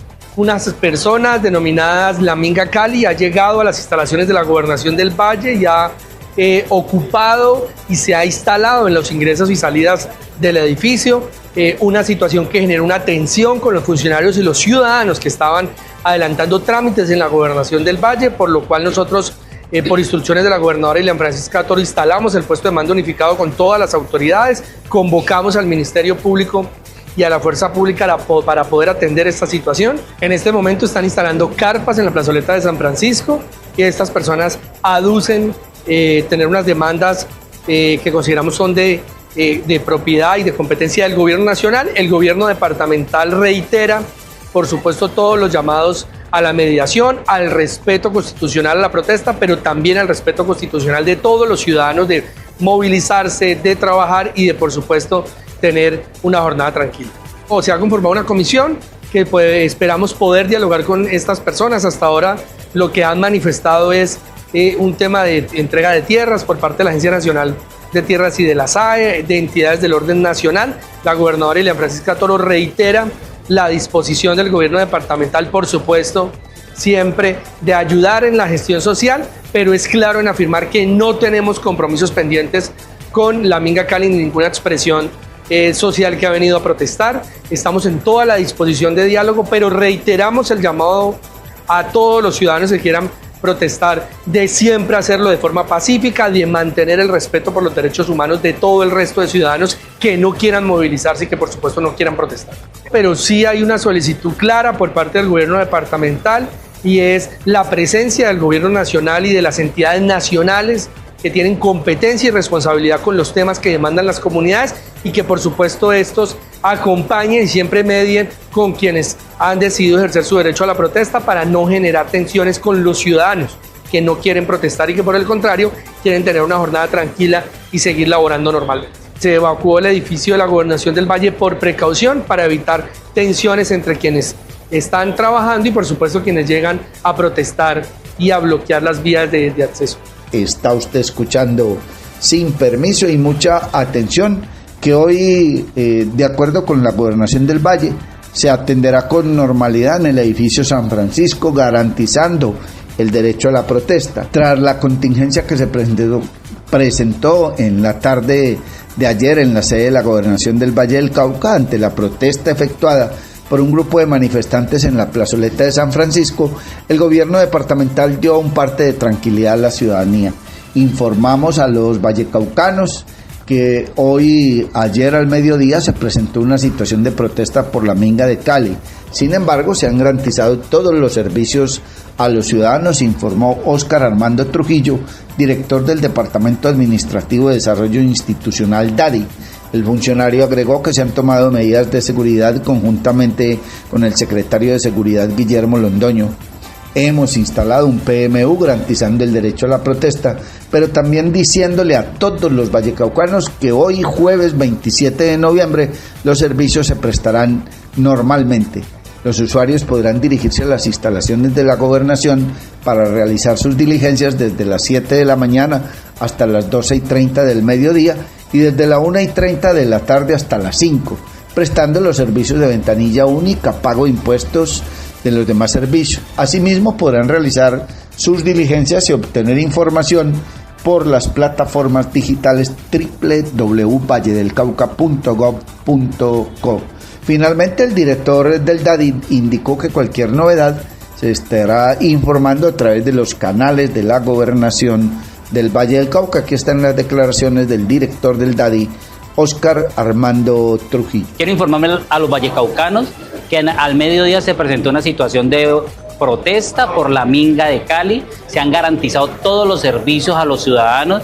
Igualmente, como fue una situación que se presentó a la hora de almuerzo, y a presentarse dicha situación se tomaron unas medidas de seguridad conjuntamente con el secretario de Seguridad Guillermo. Hemos instalado un PMU garantizando el derecho a la protesta, pero también diciéndole a todos los vallecaucanos que mañana los servicios se prestarán normalmente en los horarios comprendidos entre las 7 de la mañana y al mediodía 12:30 y de 1:30 hasta las 5 de la tarde. Igualmente se prestarán los servicios de ventanilla única, pago de impuestos y todos los demás servicios, y también continúan abiertas nuestras plataformas virtuales. Está usted escuchando Sin Permiso, y a esta hora don Mario Germán Grajales nos presenta más información. Sin Permiso. Y mucha atención, gobernadora Dilian Francisca Toro recibió el premio a Mujer Influyente 2025 por transformar vidas. Por su destacado liderazgo y su capacidad para transformar vidas, la gobernadora del Valle recibió el premio Mujer Influyente 2025 otorgado por la plataforma Podemos Ser en la categoría política electoral. También fue exaltada la secretaria general del departamento, Lisa Rodríguez, en la categoría política técnica. Este reconocimiento como Mujeres Influyentes del 2025 por parte de Podemos Ser refleja el trabajo que adelanta la Gobernación del Valle para garantizar el bienestar de los ciudadanos e impulsar el desarrollo del departamento. Me siento muy contenta, muy satisfecha por recibir este reconocimiento, ese reconocimiento del poder de transformar vidas, de transformar no solamente las vidas, sino también las familias, las sociedades y los territorios, expresó Dilian Francisca Toro Torres, mandataria de los vallecaucanos, tras recibir la distinción durante la ceremonia en Bogotá. Me siento muy contenta, muy satisfecha por recibir este reconocimiento al poder de transformar vidas, de transformar no solamente las vidas, sino también las familias, las sociedades, los territorios. Este es un premio, un reconocimiento a mujeres que hemos logrado generar transformaciones en nuestros territorios, en nuestros departamentos, en nuestras regiones o en el país. Y pues me encanta compartir con tantas mujeres también, mujeres transformadoras, líderes y lideresas que realmente han generado desarrollo en la región, en el país, y pues por supuesto que han tenido la valentía, la disciplina, el compromiso, el amor para trabajar por la gente, como lo hemos hecho nosotros en nuestra región y en el país. Cuando las lluvias llegan, el agua no tiene la culpa de inundar nuestras calles. Somos nosotros quienes podemos evitarlo. Saca la basura en los horarios establecidos. No arrojes escombros ni residuos a los sumideros. Cada acción cuenta y la tuya puede hacer la diferencia. Cuidar el alcantarillado es cuidar nuestro entorno, nuestra salud y nuestro hogar. Centro Aguas. Calidad de agua, calidad de vida.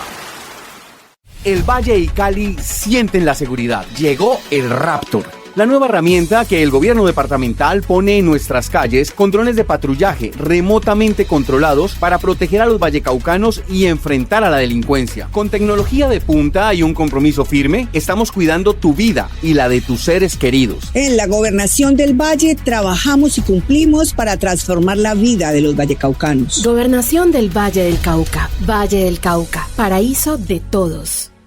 Vive una experiencia mágica con la naturaleza en Macumba, acogedoras zonas sociales, senderos ecológicos, zona de camping, piscina infinita con agua natural y una espectacular vista del Valle del Cauca. Visítanos en la vereda cristalina, vía a Palermo, a tan solo 2 kilómetros del casco urbano en Trujillo, pasadías y hospedaje. Información y reservas 315-551-0120, 313-743-9042. Encuéntranos en Facebook, Hospedaje Campestre Macumba, Mirador del Valle. ¿Sabías que el proyecto de terminación de la doble calzada Búgalo-Guerrero-Buenaventura en el marco de gestión social impacta a las comunidades aledañas al proyecto? Sí, la estrategia Mujeres Todoterreno, en convenio con el SENA, por primera vez realiza un trabajo que empodera, forma y capacita a mujeres y hombres en competencias para la construcción, como técnicos para la construcción vial, manejo de guadaña, soldadura, entre otros. Somos la concesionaria Unión Vial Camino del Pacífico. Vamos más allá. Un proyecto de la Agencia Nacional de Infraestructura ANI. En Sin Permiso presentamos el resumen de los hechos judiciales más importantes de la región, el país y el mundo. Así es, aquí está el informe judicial en Sin Permiso. Mucha atención, Puerto de Buenaventura. Andrés Felipe Cuero Caicedo, de tan solo 20 años de edad, se encontraba departiendo con amigos cerca de su casa cuando fue atacado a bala. Fue trasladado de urgencia al Hospital Luisa Blanque de La Plata, pero debido a la gravedad de las heridas en el cráneo falleció mientras recibía atención médica. La Policía Nacional adelanta todas las acciones investigativas para esclarecer las causas de este crimen. Las autoridades confirmaron que la víctima registraba antecedentes judiciales por tráfico de estupefacientes y hurto, lo cual será considerado en la línea de investigación. Y mucha atención que 2 hombres fueron asesinados en hechos aislados en Santiago de Cali. Las víctimas fueron atacadas con arma de fuego. Las autoridades investigan 2 homicidios registrados en distintos barrios de Cali durante las últimas horas. En ambos casos, las víctimas fueron atacadas con arma de fuego y murieron tras ser trasladadas a centros asistenciales. Las autoridades señalaron que no se han establecido los móviles ni los responsables de ninguno de los 2 ataques. Las investigaciones continúan. Y en Dos Quebradas, Risaralda, se presentó una tragedia. Como Marjorie Gaspar, de 34 años de edad, fue identificada la mujer que perdió la vida al ser atacada, oígase bien, por su hija en el municipio de Dos Quebradas, Risaralda, en una vivienda ubicada en la casa 31A de la Manzana B del barrio Puerto Nuevo. Testigos señalan que la hija entró en cólera al descubrir que su madre le había cambiado la contraseña del Wi-Fi, lo que desató una acalorada discusión.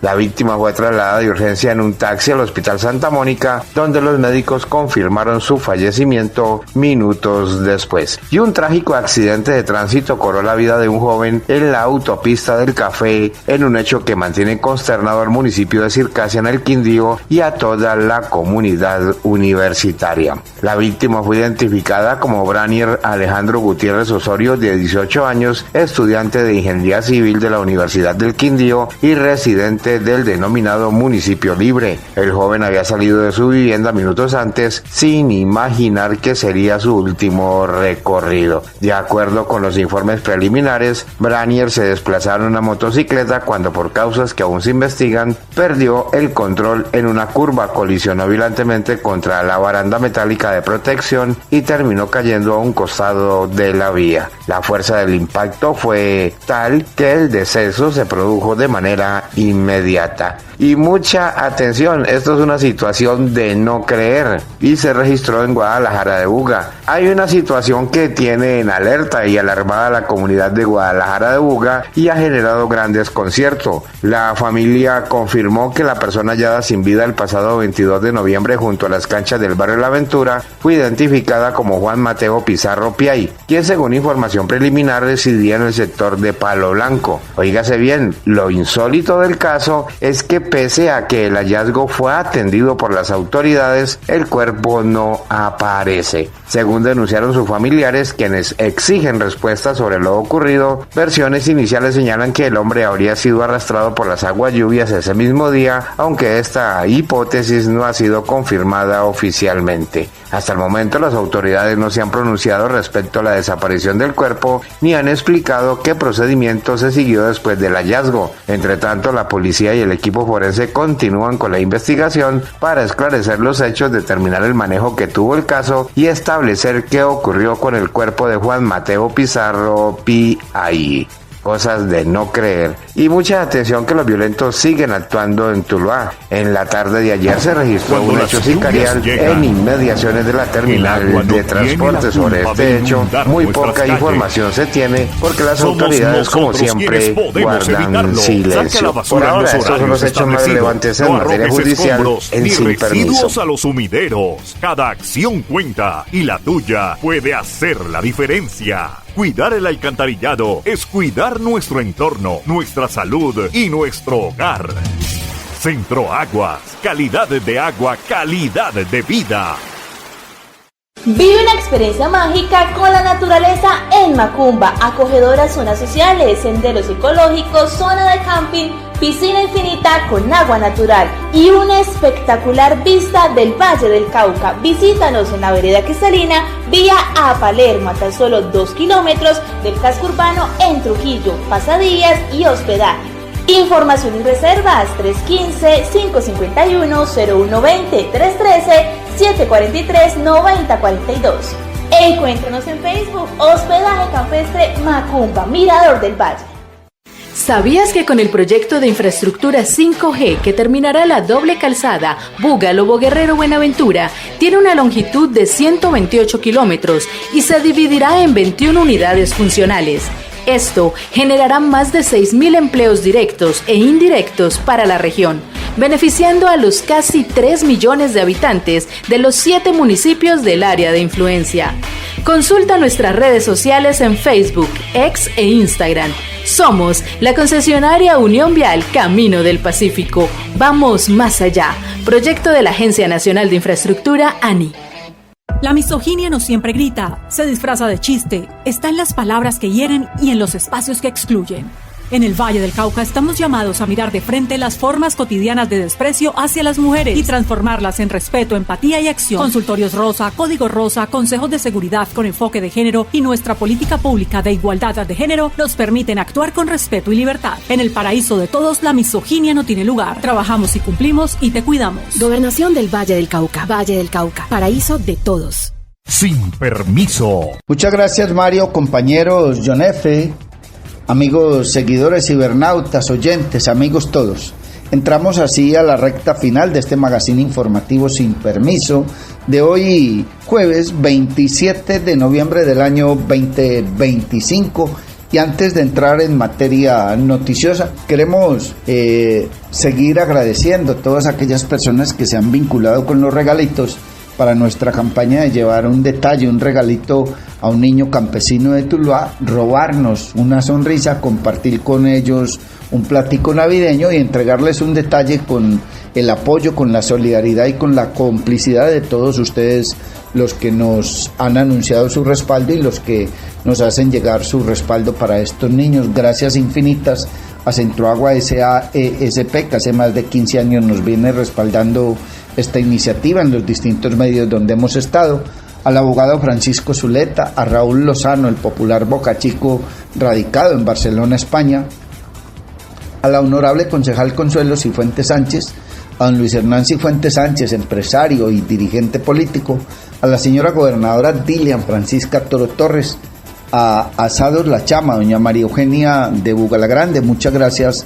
por siempre también respaldarnos, a don Henry Álvarez, periodista y miembro del Centro de Historia de Tuluá, al abogado, historiador y periodista Omar Franco Duque, a María Isabel Franco Duque, la colega comunicadora social y periodista que dirige hoy en la Oficina de Comunicaciones de Unión Vial Caminos del Pacífico, a don Gustavo Romero y su esposa Luz Elena García de Agua Clara, a doña Yanubi Sierra Marín. Muchas gracias por su aporte, por su acompañamiento, por estar con nosotros para esta bella iniciativa, para esta linda campaña de robarnos la sonrisa de un niño campesino, de aquellos que habitan en esa zona marcada por el conflicto armado colombiano, por esa guerra absurda que tanto derramamiento de sangre nos ha ocasionado. Y mucha atención que la Fiscalía ha imputado a dos exgobernadores del Bichada por presuntas irregularidades en contratos de ciencia, tecnología e innovación. En el curso de la investigación fueron detectadas falsedades, favorecimiento a dos contratistas específicos, apropiación de recursos, entre otras anomalías.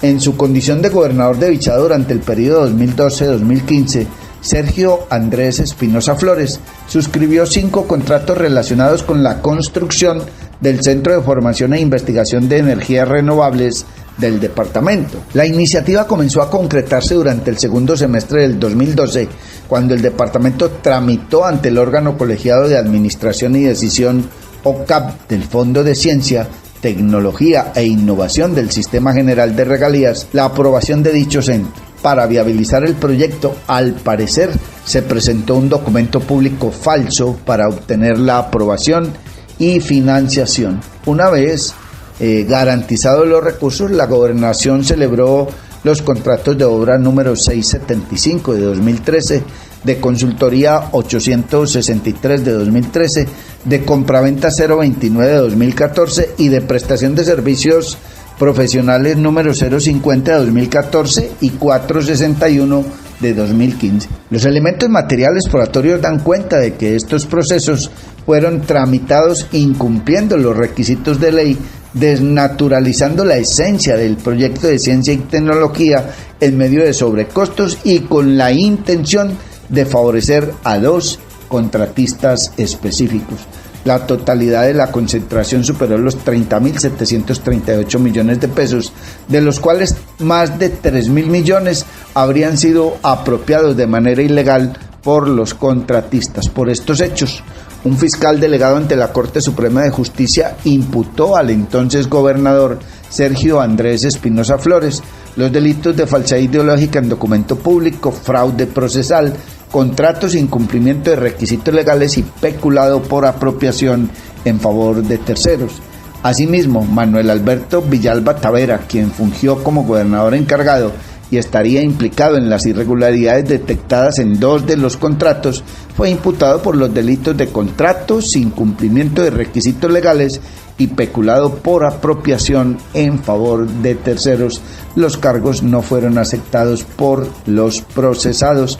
Está usted escuchando Sin Permiso, y mucha atención que la MOE advirtió que el 16% de los ataques políticos en Colombia afectan a las mujeres y ha lanzado un llamado de urgencia. La entidad pidió al gobierno nacional que se avance en la ley estatutaria para prevenir y sancionar la violencia contra las mujeres en política. La misión de observación electoral MOE advirtió que el 16% de los ataques a movimientos, personajes y partidos políticos afectaron a mujeres. Por ello, pidieron celeridad en los procesos legislativos que sancionen este tipo de comportamientos.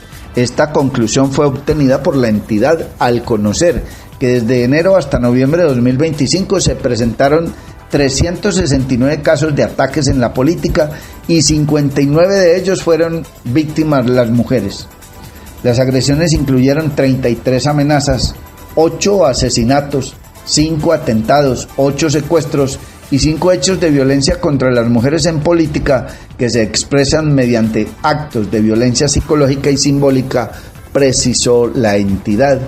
Teniendo en cuenta esto, la MOE le pidió al gobierno nacional que se avance en la implementación de la ley estatutaria para prevenir y sancionar la violencia contra las mujeres en política, teniendo en cuenta que está a pocos meses de tener elecciones presidenciales. A menos de 15 días del inicio de la campaña al Congreso, persisten desafíos que deben ser asumidos por el Consejo Nacional Electoral y el Ministerio del Interior, responsables del seguimiento y control del cumplimiento de la ley en esta materia, expresó Alejandra Barrios, directora nacional de la Misión de Observación Electoral MOE. Este llamado se da en el marco del Día Internacional de la Eliminación de la Violencia contra la Mujer, en el que se realizarán una serie de marchas en diferentes sitios del país. Además, se debe tener en cuenta que tan solo en la contienda presidencial existen más de 2 mujeres que aspiran con llegar a la Casa de Nariño y ser la primera presidenta de Colombia. Por ello, la entidad hizo un llamado de urgencia para avanzar en los aspectos relacionados con la prevención de la violencia política. Sí se reconocen avances como la adopción de protocolos internos por parte de la mayoría de los partidos y el proceso de adecuación de la plataforma de unidad de recesión inmediata para la transparencia electoral para recibir y sistematizar denuncias. Se advierte que aún hay acciones urgentes por desarrollar. Algunas de ellas son garantizar una coordinación efectiva entre las entidades competentes y ampliar la difusión de la ley estatutaria con el fin de asegurar que las mujeres conozcan rutas claras y accesibles de atención, agregó la visión de observación electoral. Los casos de violencia contra la mujer en los ámbitos políticos pueden llegar a ser denunciados a través del portal Pila con el Voto o por la línea WhatsApp 315-266-1969. Está usted escuchando Sin Permiso, y mucha atención que avalancha en Mocoa. Hay una sentencia sobre la misma. El tribunal ordena indemnizar a víctimas. Estas son las entidades señaladas culpables de la tragedia. De acuerdo con la corporación judicial, estos hechos se pudieron haber evitado. La sentencia destacó los perjuicios morales y materiales para todas las víctimas de la tragedia de Mocoa. 8 años después de la avalancha en Mocoa, el Tribunal Administrativo de Cundinamarca emitió un fallo de primera instancia en el que responsabiliza al Estado colombiano por estos hechos que dejaron daños en viviendas e infraestructuras de alrededor de 700 víctimas mortales. De acuerdo con la corporación judicial, esto se pudo evitar porque era previsible, sumado a que las autoridades correspondientes hicieron caso omiso a tomar medidas de prevención. En ese sentido, para el tribunal, las entidades culpables de esta tragedia fueron la Unidad Nacional para la Gestión de Riesgo de Desastres UNGER, Corpo Amazonía, la Gobernación de Putumayo, la Alcaldía de Mocoa, el Ministerio de Ambiente, el Instituto de Hidrología, Meteorología y Estudios Ambientales IDEAN, el Servicio Geológico Colombiano y el Departamento Administrativo de la Presidencia DAPRE. Las entidades deberán pagar unas sanciones económicas que superan los 89.000 millones de pesos. El fallo resalta que pese a que distintas entidades contaban con estudios que advertían sobre los riesgos en las cuencas hídricas de la zona, no se adoptaron las medidas preventivas necesarias. Por lo tanto, el tribunal reconoció el derecho a la reparación de las víctimas, ordenando el pago de indemnizaciones por los daños sufridos, asegura el fallo judicial. Las anteriores entidades mencionadas deberán pagar unas sanciones económicas que superan los 89.000 millones de pesos. Se debe pagar una indemnización de 63.148 salarios mínimos legales mensuales vigentes al grupo afectado, dice el tribunal. La sentencia también destacó los perjuicios morales y materiales para todas las víctimas, quienes deben ser indemnizadas colectivamente, lo cual es un fundamento principal en la gravedad de estos hechos.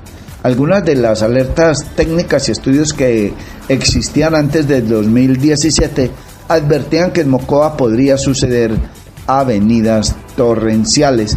Aquí hay una opinión nuestra, con todo cariño y respeto lo decimos, por las víctimas y por todo mundo. Los tribunales condenan, los jueces condenan, los magistrados condenan. ¿Quién paga? Juan Pueblo, con la plata de los impuestos, pero es que no es Juan Pueblo el responsable. El responsable son esos funcionarios que no hicieron lo que tenían que hacer en su momento, como ocurrió con Armero, como ocurrió con Mocoa y como ocurre con la gran mayoría de las tragedias en nuestro país, porque todas son crónicas de muertes anunciadas. Pero Juan Pueblo paga, de la plata del erario se saca para pagar esas indemnizaciones, ya sea de una o de otra institución. ¿Y quién adelanta las acciones de repetición ¿Y qué funcionario tiene que responder con sus bienes por su negligencia y por no haber actuado? Pues la verdad es que nadie. Y como la defensa jurídica del Estado es relativamente pobre, aquí no hay quien defienda lo que consideran que no es de nosotros. No, es que eso es del Estado, eso no es conmigo, ahí no pasa nada.